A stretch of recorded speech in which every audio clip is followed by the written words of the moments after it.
City series cigars and Citrus 7s, black cement 3s, 4s, the hairs and bread 11s. No doubt that I'll be wearing some fire at any sighting. With these Doran Becker 5s, you can see me in any lighting. It's exciting, I'll be flexing to the coldest degree. What's up, everybody? It's Sneakerhead M Checks. I got the Buttercup Nike SBs from the Powerpuff Girls set, currently scheduled to release Thursday, December 14th. So as usual, we're going to take a close detail look at the shoe from all angles.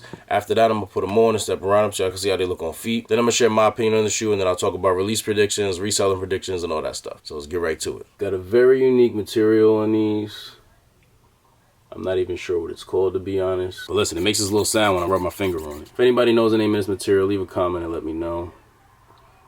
So they come with the black laces. The tongue has the Powerpuff Girls logo tiled on it. Up here on the tongue, it says Nike SB and Buttercup under it, because that's the character these are based off of. So this cool material is all on the upper. Well, on the green part at least. The swoosh is more like a leather and it has a 3M trim around it that matches the trim up here and stuff. So if you look at these in the dark with flash on, you can see that all of that trim reflects the way like a Jordan 5's tongue would. That's all around the swoosh, all around here and here, around the toe box.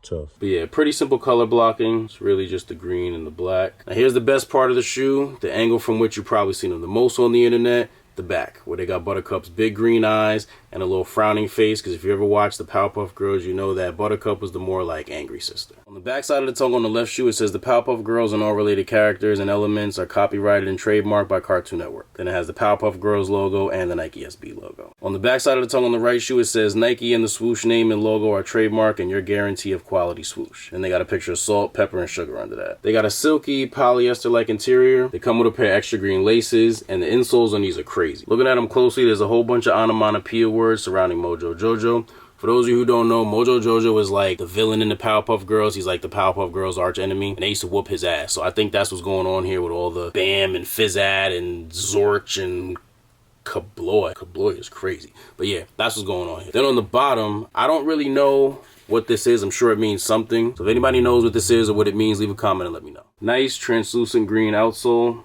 Almost looks like something that would glow in the dark, but I do not believe that it does. I try to never get too excited about a translucent outsole because you never know how they're going to age, but hopefully these age pretty well down here. I feel like them being green kind of like will offset the yellowing, but I guess we'll see. Here's a quick all-around view of the shoe.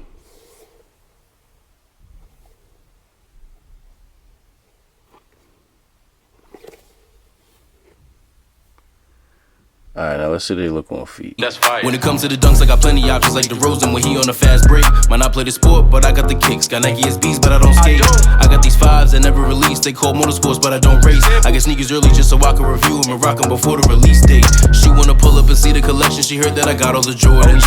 I might just take your sneakerhead girlfriend if your collection is boring. I seen a pair of these are fire. Now when I first saw pictures of these, I wasn't that crazy about them. We all know the eyes on the back is the main attraction here, but besides that part, the rest of the shoe seemed kind of like mediocre to me at first. But I think it's just that those first few pictures of these that started to surface didn't really do them justice. They started to grow on me as I saw more, better pictures of them. But now that I've been able to see them in person, I really like them. Besides the eyes, I think the material is what I really like the most about these. I don't think I've ever owned a pair of kicks with this exact material, and it goes so well with the green. I really think that was one of the difference makers for me. And I'm glad I ended up liking these. I had a roller coaster of opinions on the Powerpuff Girls SBs from the minute that the first mock-up images started to go around until now. Back in the spring of this year, when the rumors about Nike dropping Powerpuff Girls SBs first started, some conceptual images designed by Johnny's Kicks _ on Instagram began to go around as the first mock-ups. And I like these, so immediately I'm hyped for the release. Then the next thing I hear is that the Powerpuff Girls SBs are not gonna have the little characters on the side like the first mock-ups did. Boo. So then these start to roll out. And now I'm pretty disappointed, because these sure look boring. And even though these were mock-up images as well, like it was nothing official,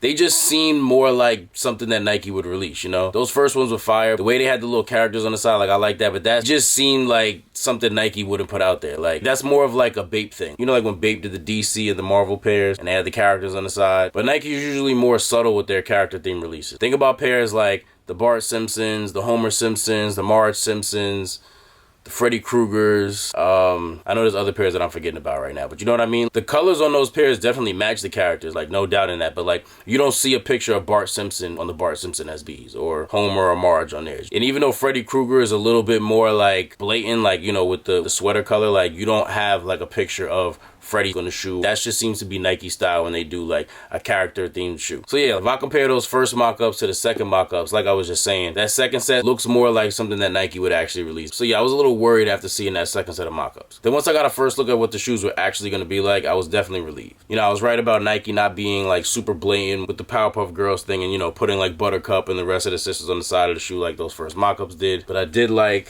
the way that they threw the eyes on the back and then added the little frown for Buttercup and the little smiles for the other two. And like I said before, seeing these in person has done them even more justice in my opinion. I'm really feeling these. So being that these are my size, I'll definitely be keeping this pair for myself. I got this t-shirt made just for this release, so I can't wait to put them on together. Now, based on the pictures and videos I've seen, I like the Blossom and the Bubbles pairs as well. I will be reviewing both of those as soon as I get them, so we'll see how I really feel once I get them and get those reviews out. I also heard that they may be doing a Mojo Jojo pair, and if they do, it'll most likely be a Friends and Family release. For those of you who don't know, a Friends and Family release is when the brand doesn't release a shoe to the public. They just make a limited quantity to give out to their friends and family. But yeah, I heard this rumor about the Mojo Jojo pair a while ago, and I haven't heard any recent updates. That picture's just a mock-up, so I don't know. Maybe they're not going to do a Mojo Jojo pair, but hopefully they do. And if they do, I'm going to try to get them. I need the whole collection. But yeah, for now, just the pairs for the three sisters are confirmed. All three colorways seem to have a lot of hype around them. Even though the hype on Nike Dunks in general isn't what it was like 2-3 years ago, there's a lot of SB releases that are still very sought after, and these are going to be one of those releases. These and the other two pairs. So without even having any idea how many pairs are going to be made, I'm sure all three are going to be tough to get. And I don't know if this is true, but I heard these and the Bubbles are supposed to be more limited. So I don't know how many less. Like I said, I have no idea how many pairs they're making, but regardless, they're not going to be an easy cop. A lot of the skate shops that get them are going to backdoor them, and I don't know if they're going to release on the sneakers app, but if they do, I'm sure it'll be a draw. Either way, you'll be lucky to get any of them in any size for retail. Whether you're trying to cop 1, 2, or all 3 colorways, be prepared to pay that resale value. Your best shot at getting them is honestly going to be if sneakers does a release. No matter how bad you think your luck is on sneakers, trust me, you'll have better luck there than you will at any of these raffles with the skate shops or any other retailers. I know a lot of y'all swear that the sneakers app hates you,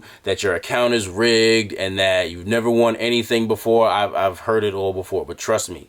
Trust me, if you don't know about them already, them skate shop raffles be crazy. The chance is so low. Let me just put it into perspective. As long as I've been collecting, as many SBs as I tried to get, I have never, ever, in my 17 years of collecting, I have never got a pair of SBs for retail. And maybe I've just had bad luck with them, but I mean, come on. I've hit on so many Jordans for retail. You know, I've taken a lot of L's as well, but after collecting for so many years and trying for so many releases, eventually, you know, you're going to hit on some sought after sneakers. You know, like I hit on Off-White 4s for retail. I hit on Mamanier 3s, Travis Scott 4s, Dornbecker foam posits. If I was able to hit on all of those, you telling me I can't hit on any of these SB releases? Like not one pair? In 17 years, like something's got to be up. But now just because that's happened to me doesn't mean you'll have the same experience necessarily. I mean, hopefully not. Just don't be that person that feels like, oh, well, I entered like 10 or 15 raffles for them, so I should be good. Like, no, just because you entered them 10 raffles don't mean shit. All that means is that you entered them 10 raffles. That don't mean that you're about to win nothing. You know, some people forget how many other people are entering these raffles. Like, you could enter 100 raffles. If there's a million people entering each raffle, it doesn't really mean much at all. I'm not saying there's millions of people entering these raffles, but y'all get what I mean. There's definitely a whole lot. Don't get your hopes up on winning any of these raffles. The reason I say that is because the backdooring on these is going to be so nasty. And I know that's no different from any other sneaker. Every shoe gets backdoor nowadays. Every Jordan, every SB, every Dunk, everything. But the thing that makes these SB releases so crazy is the short list of retailers. There's not like a regular pair of Dunks or a pair of Jordans where they're going to release them at Nike, Foot Locker going to get them, Champs going to get them, Finish Line, JD Sports, DTLR, Snipes, Dick's Paws, Nordstrom might get them, Hibbett, Chic, the NBA store. Honestly, I know that sounds crazy. The NBA store be getting sneakers sometimes, and there's tons of other retailers that I ain't even named just now that normally get most of the sneakers that we go after. If you know how SB releases go, you know these are not about to release at all those places. For a pair like this, you might have a solid like 10 to 20 retailers at most, and that number might even be a stretch because even if it's 10 to 20, out of those 10 to 20, most of them are going to be skate shops, and each skate shop has its own rules for the raffle. You know, some of them ship worldwide, but a lot of the skate shops that get the SBs, they do the raffle for local pickups only. So if you don't live in the area that skate shop is located, you're not even going to be able to enter. And like I said, not all of them do that, but some of them do. Some of them only have their raffle open for like an hour or for like a day. So if you miss that little time window, you're out of luck. It's all these little limitations on things that make them a lot harder to get than like a normal pair of Dunks or a pair of Jordans or something else. So yeah, I don't like to get my hopes up for no reason. So in a situation like this, I wouldn't expect to win anything. Not saying you won't win anything, but with the chances being that low, just to avoid the disappointment, I wouldn't expect anything. But now don't get it twisted. I'm not trying to discourage people from entering these raffles. I'm talking all this shit, but best believe I'm I'ma still enter the raffles if I want the shoe. I'm gonna do it for all the skate shops, Undefeated, whoever Nike got selling them for retail. If I really want the shoe, I'm entering the raffle, even if I know most places are gonna backdoor their pairs. I don't be expecting to win shit based on my experience, but you can't complain about not winning something if you don't try. Like, I got friends that swear they never win anything on the sneakers app, but then a pair of kicks will come out and I'll be like, yo, did you try for these? They'd be like, no. Did you try for those? They'd be like, no. I'm like, well, bro, that's why you don't win shit, because you don't try. What did I say? You miss 100% of the shots you don't take? Yeah, that's exactly what I'm talking about. Gotta give yourself a chance. Regardless of how bad the backdooring ends up being, there's gotta be at least some places that are doing it legitly where you'll have a shot. Now, it might not be a lot of places, and for some places, it may not be all of their stock. Like, some places may backdoor some pairs and raffle some pairs for retail. But either way, there's gotta be some places that are at least doing it partially right. I would hope that there's some places that are doing it completely right. That would be fire. But if you know of any skate shops or any other SB retailers that don't fake their raffles, let us know in the comments. If you know from experience, if you ever won a pair of SBs from a raffle, leave a comment and let us know which store it is, because I want to know who's really doing right for us. Resellers will definitely be able to eat off of these. I believe retail is going to be $135, and because it's so early, it's kind of tough to predict what market's going to be around release time, but I'm thinking somewhere around like 400, maybe more, maybe less, but I'm thinking somewhere around there. If you don't hit for retail and you can manage to wait, I do think the price on these will go down, you know, once they come out and the hype dies down a little bit. So if you're in that situation and you plan to pay the aftermarket price, you may be able to save a little bit waiting. I know a lot of people aren't going to want to wait, so they may end up paying that high as soon as they come out, and I understand that, but for those of you who do have the patience to wait, like I said, you'll probably be able to save some getting them like a month or two later, or at least a couple of weeks. Good luck to everybody on copping these. I'm wishing you all the best of luck and getting them in your size for retail. If this video was helpful or informative in any way, I really appreciate if you give it a thumbs up. Also, if you're interested in more early reviews like this or any other sneaker related content, please do us both a favor and subscribe to my channel if you haven't done so already. Also, once you subscribe, make sure you tap that little bell icon next to the subscribe button and select all. That way when I put a new video out, you get notified and you won't miss out on anything. Thank you all for watching. Everybody, please stay safe and healthy out there, and I'll see you next time.